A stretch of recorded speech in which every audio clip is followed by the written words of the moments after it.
Note ban के समर्थन में एक बार फिर नीतीश ने पीएम मोदी का किया समर्थन, कहा अब बेनामी संपत्ति के खिलाफ भी उठाएं कदम। सिरोही के रोहिड़ा में जमीनी विवाद में खूनी संघर्ष, 10 लोग हुए जख्मी, गुस्साए लोगों ने लगाया जाम, प्रशासनिक अधिकारी पहुंचे मौके पर। टोंक की वनस्थली विद्यापीठ में एक छात्रा ने की खुदकुशी, फांसी लगाकर दी जान, कारणों का खुलासा नहीं।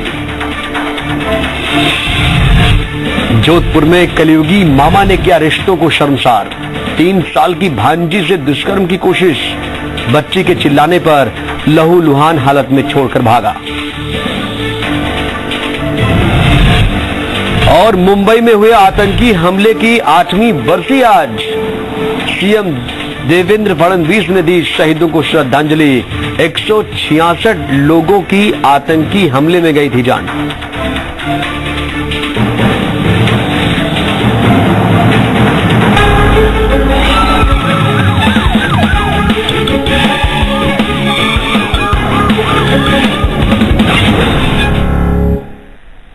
नमस्कार, क्राइम रिपोर्ट देखने जा रहे हैं आप। मैं हूं आपके साथ कमरुद्दीन खान। किसी भी इंसान की निगाहों में छल कपट, साजिश फरेब, अंधी महत्वाकांक्षा ये सब कुछ नहीं दिखता है, लेकिन कोई ना कोई जहन हर वक्त लिखने की फिराक में रहता है, जुर्म की किताब जिसका हर पन्ना शातिर इरादों से भरा रहता है।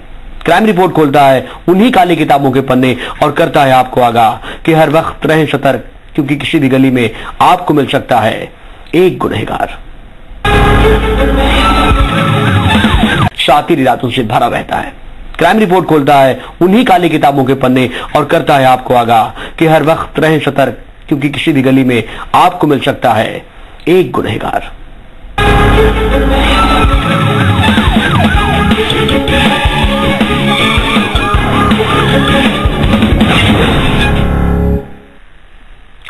वनस्थली विद्यापीठ में घुटन हो रही है। राजस्थान के टोंक में वनस्थली विद्यापीठ में एलएलबी की 3rd ईयर में पढ़ रही अंशु कुशवाहा नाम की लड़की ने पंखे से झूलकर खुदकुशी कर ली।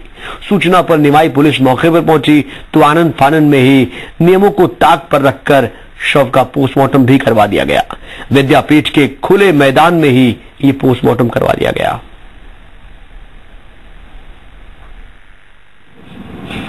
वनस्थली विद्यापीठ किसी भी तारीफ का मोहताज नहीं है। ये वो महिला कॉलेज है जहां से कई हस्तियों ने तालीम हासिल की है। ये सिलसिला आज भी जारी है, लेकिन पिछले कुछ वक्त से वनस्थली विद्यापीठ की आबो हवा अच्छी नहीं रही। यहाँ की फिजा में अजीबोगरीब घुटन सी छाई है। दूर दराज से आने वाली लड़कियां अब मौत को गले लगा रही है।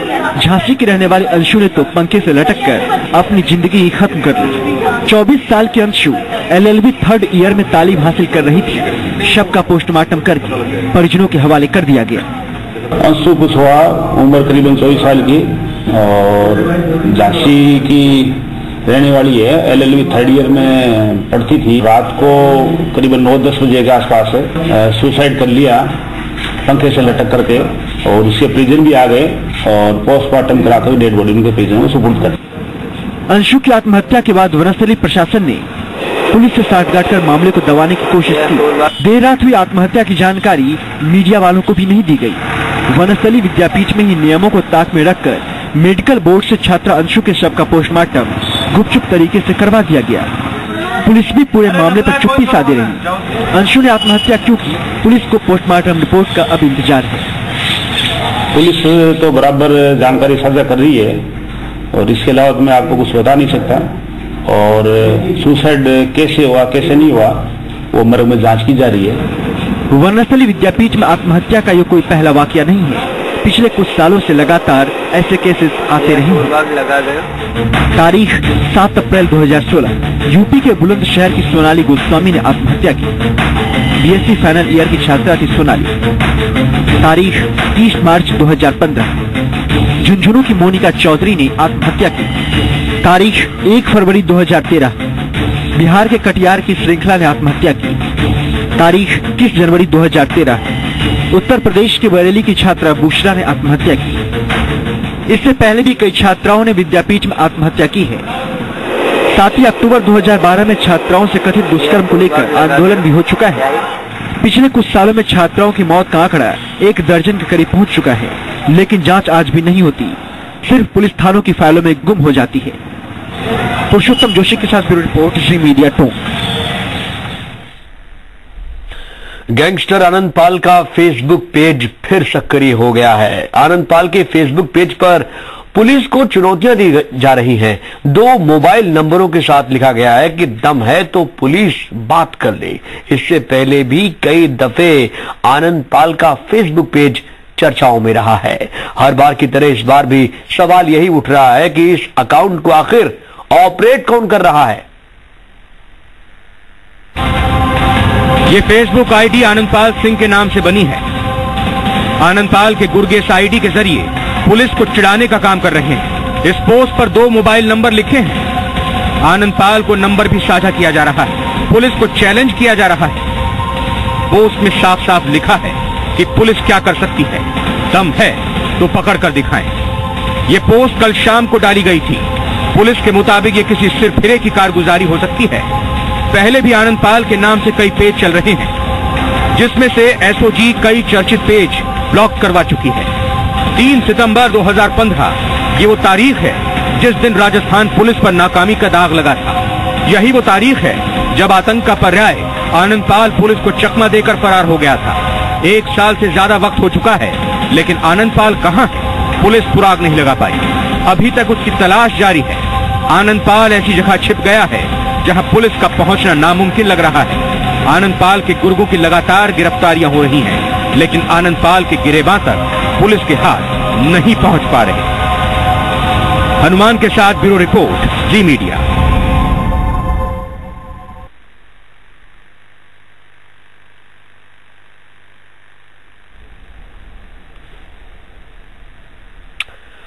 अगली खबर जोधपुर से है। यहां आपको ये खबर एक कलयुगी मां और मामा से जुड़ी हुई दिखाने जा रहे हैं, जिन्होंने रिश्तों को शर्मसार किया है। आइए आपको दिखाते हैं कि कैसे यहां बेटियों को मारने की कोशिशें की जा रही हैं। ये दोनों तस्वीरें बता रही हैं कि किस तरह जोधपुर के ग्रामीण इलाकों में अपराध बढ़ रहा है। कलयुगी मामा और कलयुगी मां की इस करतूत से हर कोई हैरान है। जोधपुर के पीपाड़ सिटी में एक कलयुगी मामा ने रिश्तों को तार तार कर दिया। मामा ने 3 साल की मासूम भांजी के साथ दुष्कर्म की कोशिश की। पीड़िता के पिता के मुताबिक घर पर पत्नी के साथ मासूम बच्ची भी थी। उस दौरान दोपहर के वक्त रिश्ते में मामा राकेश दासी नशे की हालत में घर पहुंचा। राकेश ने मासूम को खिलाने के बहाने अपने पास बुलाया और साइकिल पर बिठाकर ले गया। उसने खेत में ले जाकर मासूम से दुष्कर्म की कोशिश की। मासूम के रोने पर आरोपी उसे घर के पास छोड़कर फरार हो गया। पुलिस ने 2 दिन बाद मामला दर्ज कर आरोपी की तलाश शुरू कर दी है। केस नाव का लड़का था सर, वो देखो उसको मेरे बच्चे को खिला रहा था। मेरी पत्नी ने उसे मना किया, वो जबरदस्ती लेके गया खेत के अंदर मेरे बच्ची के साथ बहुत बुरा हाल किया और घर लाके छोड़ दिए। 1 किलोमीटर दूर से मेरा बच्चा लेके आया था। फिर नहा धुला के हम हॉस्पिटल गए थे। हॉस्पिटल डॉक्टर ने जांच की, चेक किया। डॉक्टर बोला कि इसके साथ बहुत बुरा हाल किया हुआ, बलात्कार किया हुआ। हम जाके पुलिस वाले हमारा सहयोग दे, हमारी कार्रवाई करे। शेरगढ़ के देचू में कलयुगी मां ने इंसानियत और रिश्ते को शर्मसार कर दिया। देचू से 3 किलोमीटर दूर आसर लाइट जाने वाली रोड किनारे एक नवजात बच्ची का शव मिला है। आशंका जताई जा रही है कि कल रात में ही डिलीवरी हुई है। बच्ची का शव सड़क किनारे खुला पड़ा मिला। गर्दन मुड़ी हुई थी, सिर के पीछे मामूली चोट लगी है। शव देचू अस्पताल की मोर्चरी में रख पाया गया है। पुलिस मामले की गहनता से जांच कर रही है। आसरले सड़क के अंदर एक नवजात बालिका का शव मिला है, तो किसी ने पैदाइश छिपाने के लिए वहां डाल दिया है। बालिका मृत है, जिस पर धारा 315 आईपीसी में मुकदमा दर्ज कर अनुसंधान शुरू किया गया है। बच्ची का डीएनए हमने फिर करवाया है। जैसे ही आरोपियों का पता लगेगा उसके साथ उसका मिलान करवाया जाएगा। अपने ही अपनों के दुश्मन बने हुए हैं। बेटियों को मारने का सिलसिला बदस्तूर जारी है। आखिर ये घटनाएं किस तरफ इशारा कर रही हैं?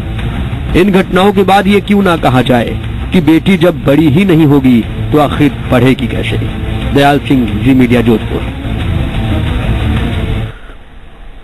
लक्ष्मणगढ़ कस्बे में दलित की बारात पर हमला हुआ है। यहां दूल्हे को घोड़ी से नीचे उतार दिया गया। इतना ही नहीं, जाति सूचक शब्द कहने का भी वाकया सामने आया है। बारात की चढ़ाई के दौरान असामाजिक तत्वों ने हंगामा आखिर क्यों किया, रिपोर्ट देखिए आप। दूल्हे की शादी का मजाक बनाया गया है। कुछ शरारती लोगों ने शादी में ऐसा खलल डाला कि बारात को पुलिस थाने में शरण लेनी पड़ी। दरअसल विशन लाल कोली की बेटी की शादी दौसा के महुआ में तय हुई। रात को जब बारात की निकासी हो रही थी, उसी वक्त कुछ बेगाने बारात में आकर नाचने लगे। इस दौरान बारात और लोगों में कहासुनी होने लगी, जिसने धीरे धीरे विकराल रूप ले लिया। इस दौरान दूल्हे को घोड़ी से उतारकर गले की माला तोड़ दी गई और मारपीट की गई। कई बाराती भी चोटिल हो गए, जिनका इलाज हॉस्पिटल में किया जा रहा है। रात में माल छनाई हो रही थी शाम को जी, तो चलते समय साहब मैंने धक्का भी निकल ली इस बार। इसके बाद चल के साहब मारपीट कर दी बारात। धक्का को गोमी कौन किसने करी? मैंने करी साहब, हमने बनने। कौन थे? साहब गाँव के लक्ष्मणगढ़ थे। लक्ष्मणगढ़ कितने लोग थे? 8-10 आदमी थे। अच्छा, फिर क्या कर रहे थे वो? फिर समय धक्का पूछा के दूसरा लाश बारात में बहुत ज्यादा मारे साहब। अच्छा, फिर साहब हमारे चिपक के लोग चिपक के डोले मार कुछ जो भी आ गया ना बारात के अंदर, जिसको मारा था दूल्हे को साहब माला फला तोड़ के नीचे पटक दिया साहब, घोड़ी से। घोड़ी से नीचे उतार दिया? जी हाँ, दूल्हे के साथ ही मारपीट की? जी हाँ, नीचे पटक दिया साहब बच्चा लड़का। कोई छीना जब्ती भी करी, कोई सामान मान लिया? क्या क्या सामान गया? मोबाइल गई साहब। अच्छा, मोबाइल गई साहब, और ले शूटर वूटर होता है ना, जर्सी पर्ची कोट वगैरह गए। लाडा को पकड़ हाथ खींचे, उसकी माला वाला सब तोड़ गई। अच्छा, हमको पीछे पता पड़ा कि हम पीछे गए जी। मौके पर पुलिस पहुंची कि नहीं? हाँ पहुंचे साहब, फोन करे। अब आप जो थाने पर, अब आप थाने पर आए हैं तो किस लिए आए? हम तो अब नहीं आए, मेरी सटेटी रोटीन की माटी होगी। मैं एक कमजोर आदमी, गरीब आदमी, कारण मैंने कैसे हाथ जोड़ गए, किन्ना का फेरा दे रही जी, इन ये काम करना। मौके पर पहुंची पुलिस ने सुरक्षा में शादी संपन्न कराई। वही मामला थाने में दर्ज कराया गया। फिलहाल एक आरोपी को गिरफ्तार कर लिया गया है। बाकी 1 दर्जन नामजद आरोपियों की तलाश की जा रही है। खुद डीएसपी अखिलेश शर्मा मामले पर नजर बनाए हुए हैं। कल एक बारात लक्ष्मणगढ़ में कोली समाज की ढंड गांव सलेमपुर थाना अंतर्गत जो दौसा जिले में आता है, वहां से आई हुई थी। तो बारात में कुछ स्थानीय मेल जाति के लड़के भी उसमें नाच रहे थे। इसी दौरान बारातियों में और लड़कों में झगड़ा हो गया और मार पिटाई बारातियों के साथ में कल हुई जी। तो मैं मौके पर गया था, एक लड़के को तो उसी समय पकड़ लिया था वहीं पे जी। बाकी लड़के भाग गए थे। उसके बाद में परिवादी विशन लाल कोली जो कि लक्ष्मणगढ़ के रहने वाले जी, उन्होंने मुकदमा दर्ज कराया और अनुसंधान जारी है। किसी दलित दूल्हे की शादी में ऐसी अड़चन पहली बार नहीं पैदा हुई है, ऐसा पहले भी कई बार होता रहा है। दलितों की शादी को गुड्डे गुड़िये का खेल समझने वालों की शिनाख्त जरूर होनी चाहिए, तभी उन लोगों को कड़ा सबक मिलेगा, नहीं तो ऐसी घटनाएं बढ़ती ही जाएंगी। प्रमोद कुमार शर्मा, जी मीडिया अलवर। बात अलवर की फिर करेंगे। अलवर अर्बन कोऑपरेटिव बैंक के नकदी घोटाले में पकड़े गए मैनेजर दीपक तांती ने गड़बड़ी कर बैंक में नए नोटों को निजी काम में लेना मंजूर कर लिया है, स्वीकार कर लिया है। मैनेजर ने बैंक के अध्यक्ष समेत कुछ लोगों पर इसे लेकर गंभीर संगीन इल्जाम लगाया है।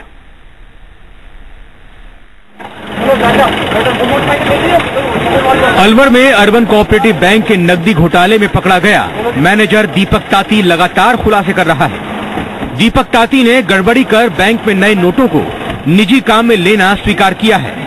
एएसपी पारस जैन के अनुसार कई महत्वपूर्ण तथ्यों का खुलासा किया है। दीपक ने अलवर एसबीबीजे ब्रांच से 5.5 लाख और एसबीआई आर्य नगर से 25 लाख रुपए निकलवाए थे। इसी दौरान बैंक के चेयरमैन मृदुल जोशी के परिजन अभिषेक ने उससे इस राशि में से 10 लाख रुपए के नए नोट मांगे। इसके बदले उसे 1000 और 500 रुपए के पुराने नोट दे दिए गए। मैनेजर ने कोऑपरेटिव बैंक में 5 लाख जमा करवाए, जबकि कैश में 15 लाख रुपए दर्शाए गए। वहीं 19 नवंबर को चेयरमैन की मां ने दीपक को एक बैग दिया था जिसमें बैंक के कागजात और मुहर आदि थे। उसे इन कागजातों को होटल में अपने पास रखने को कहा गया। 20/11/16 को दीपक और शशि मोहन, इन दोनों को SHO कोतवाली ने अरेस्ट किया था, जिनके पास में अर्बन कोऑपरेटिव बैंक के कई सारी चीजें, डॉक्यूमेंट्स मिले थे जो कि ये शो कर रहे थे कि इन्होंने फर्जीवाड़ा और गबन इस तरह की चीजें की है। और इनके पास में सिम कार्ड, चेकबुक और कुछ फोटो, ID इस तरह की चीजें मिली थी।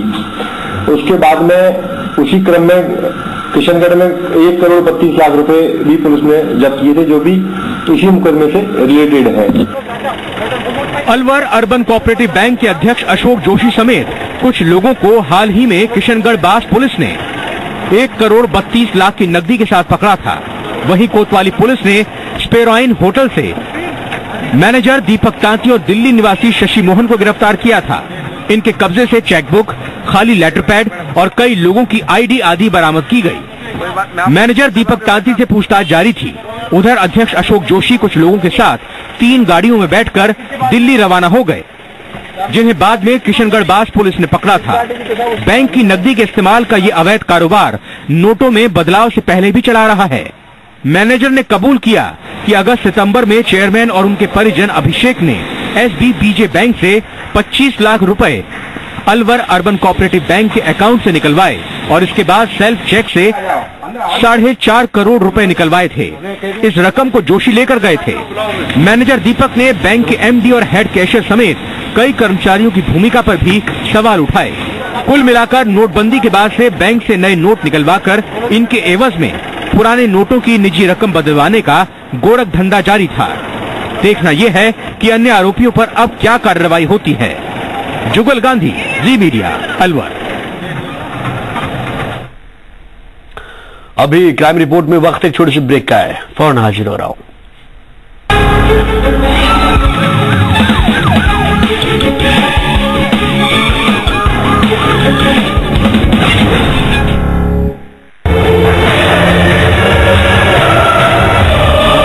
बिरवाड़ा जिले के कछोला पंचायत क्षेत्र में सहायक भर्ती प्रक्रिया पर ही सवाल खड़े हो रहे हैं।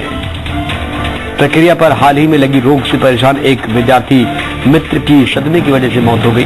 विद्यार्थी मित्र की मौत का मामला सोशल साइट्स पर वायरल होने के बाद बड़ी तादाद में विद्यार्थी मित्र मृतक मनोज सेन के घर पर जमा हो गए।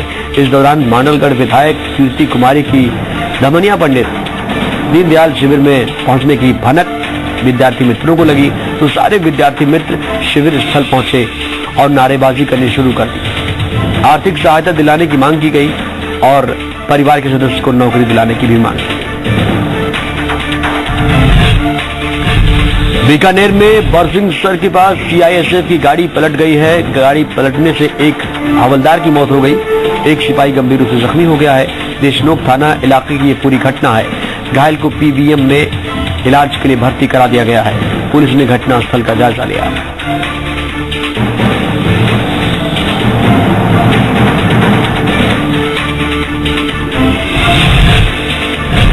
पाली शहर के रामदेव रोड इलाके में एक फैक्ट्री में काम करने वाले मजदूर ने कर्ज से तंग आकर कुएं में कूदकर जान दे दी। 25 घंटे के रेस्क्यू के अभियान के बावजूद भी मजदूर का शव कुएं में नहीं मिला। दरअसल अब्दुल सत्तार शुक्रवार सवेरे सुसाइड नोट लिखकर कुएं में कूद गया। पुलिस ने बताया कि कुएं के पास अब्दुल का लिखा सुसाइड नोट मिला है। इसमें उसने कर्ज से तंग आकर कुएं में कूदने की बात लिखी है। कुएं के बाहर उसकी शर्ट भी मिली है, लेकिन कुएं में पानी ज्यादा होने से उसका शव अभी नहीं मिल पाया है।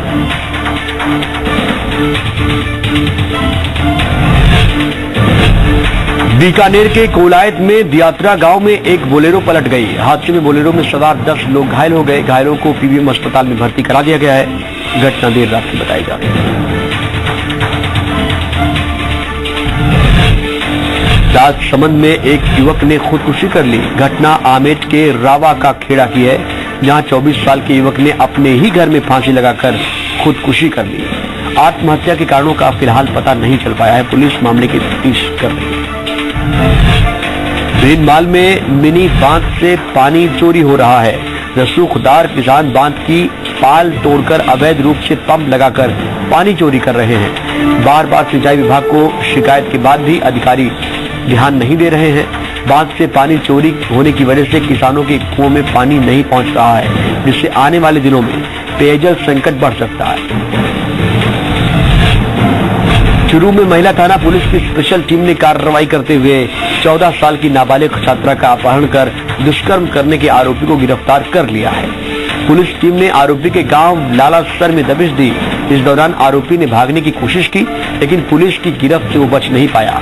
आरोपी पर आईपीसी और पॉक्सो एक्ट की धाराओं में केस दर्ज कर लिया गया है। टोंक जिले के अलीगढ़ पुलिस थाना क्षेत्र के चौरू गांव में चोरी की वारदात देखने को मिली है, जहां बीते दिनों हुई एक बाइक चोरी का आरोपी निमाई पुलिस को किसी दूसरे मामले की जांच पड़ताल में दौसा जिले के लालचौक क्षेत्र के ऊनिया राय से हाथ लग गया। पूछताछ की गई तो बीते दिनों क्षेत्र के चौरू गांव से एक बाइक चुराना उसने स्वीकार कर लिया है। हनुमानगढ़ जंक्शन के राजीव गांधी स्टेडियम में चल रही शिक्षक खेलकूद प्रतियोगिता में आज विवाद पैदा हो गया। आज सुबह जैसे ही खेलकूद प्रतियोगिता शुरू हुई, शिक्षकों ने अव्यवस्थाएं होने और जिला शिक्षा अधिकारी प्राथमिक हेमलता पर हाजिरी रजिस्टर ले जाने के आरोप लगाते हुए हंगामा खड़ा कर दिया। इस दौरान शिक्षकों ने डीईओ विरोधी नारे भी लगाए, जिसके बाद दोपहर बाद प्रतियोगिता शुरू हो गई। जोधपुर के ओसिया में पिछले कई दिनों से कस्बे में अज्ञात चोर देर रात साइकिल पर आते हैं और घरों और दुकान के बाहर लगे सभी तरह के बल्ब ट्यूबलाइट्स को निकाल ले जाते हैं और घर के बाहर से कुंडी या लॉक लगाकर भाग जाते हैं। ये चोर कल रात में कस्बे के बाईपास रोड पर दर्जनों दुकानों में चोरी का प्रयास किया और हालांकि इनकी हरकतें सीसीटीवी कैमरे में कैद हो गई हैं, जो दर्जन भर दुकानों के बाहर लगी हुई थी। इन बदमाश चोरों की तलाश की जा रही है। क्राइम रिपोर्ट में आज के लिए बस इतना ही। दीजिए इजाजत, लेकिन जिला राजस्थान न्यूज पर खबरों का सिलसिला लगातार जारी रहेगा। नमस्कार।